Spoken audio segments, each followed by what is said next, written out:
Seguimos en el Mobile World Congress y esta vez nos visita Jean-Pierre Bienaimé, que es el chairman o el presidente del UMTS Forum.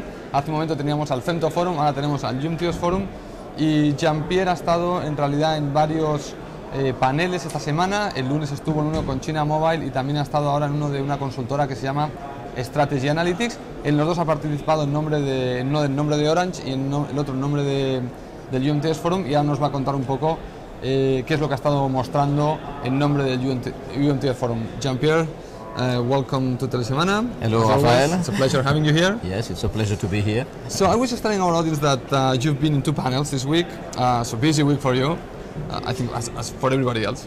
And you were one with China Mobile representing Orange, so I don't know if you can tell us an update or a brief on what you discussed during that meeting. Yes, I think I will speak here, of course, as you said, in the name of the UMTS Forum, but during this very interesting China Mobile LTE TDD FDD seminar, I had the opportunity during my speech to present some studies, recent studies of the UMTS Forum, including the global mobile traffic forecast up to 2020 that we have realized with IDET, and that we are now publishing. And so it's interesting, for instance, to note, according to the conclusions of the report, that the total global mobile traffic will be multiplied by 33 between 2010 and 2020. So it's not a big hype. Of course, it excludes Wi-Fi. It's only mobile on licensed spectrum bands. Okay.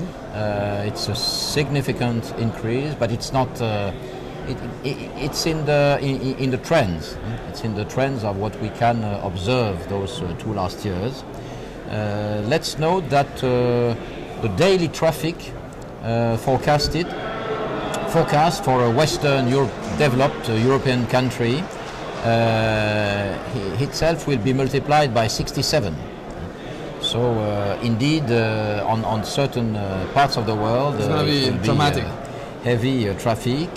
Asia, certainly developed Asia, will take also most part of the growth, but Europe and USA, North America will also take part of this development. What about Latin America? Any figures on that? Not specific Latin America, it's globalized in the Americas. Let's say that in South America it's also quite expanding. Perhaps a bit less in this data traffic than in Western Europe, developed Asia and Northern America, but also quite fast. Okay. Tell us about this morning. You've been at the Strategy Analytics Summit or meeting, and now you were as the UMTS Forum Chairman. Yes, so tell indeed. us what was discussed during this forum, so our audience. Indeed, I presented there the main conclusions of the report we have just published, and we had Strategy Analytics as the main partner for this study. Can this study be downloaded for free on the web, or do you need to pay? It will be. It will be in the public area shortly. Okay. It was for members only for just a certain time, and it will be in the public domain. It's certainly one of the first, if not the first, study of this gender, of this sort, on this growing domain of connected devices.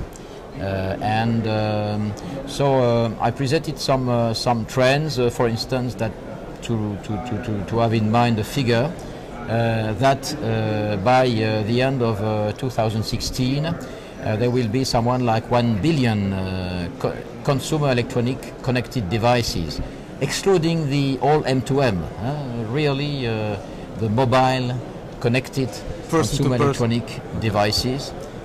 Which is quite important. And here at this Mobile World Congress, there are some seminars where it's more and more question of embedded mobile, and certainly it's becoming a key topic. Other considerations in this report is that business models will certainly be the the key determining factor for the success or the barrier to this new ecosystem of connected devices. And certainly the operators will have to set up new tariff plans, for instance, sort of data pools of tariffs or new categories of tariff for emergency, for instance, special plans. So much will depend on the business models and particularly on the tariff plans that will be invented for that. Also, of course, partnership between CE vendors and operators and other actors of this value chain.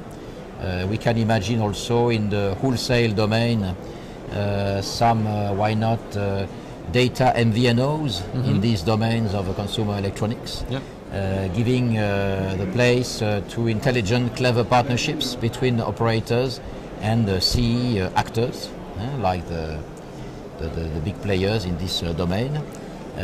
So it's really a promising domain which will not grow much growth in traffic in the 2 or 3 coming years.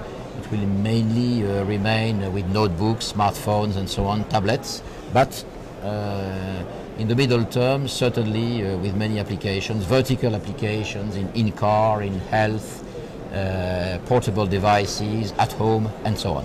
Okay.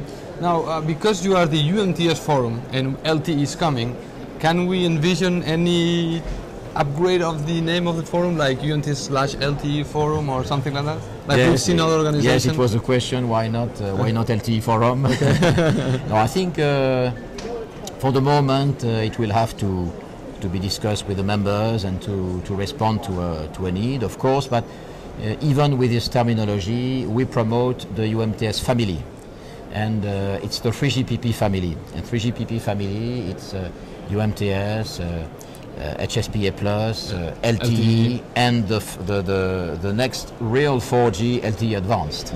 And so there is still much room. Yes. I'm just wondering the name because I've seen other organizations change their names. Except GSMA.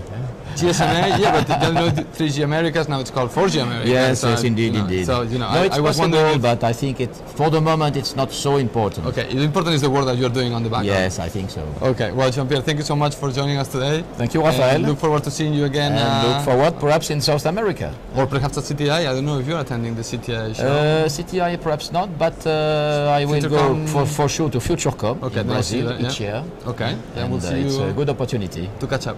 Totally, thank you. Bye-bye, Rafael. Bye.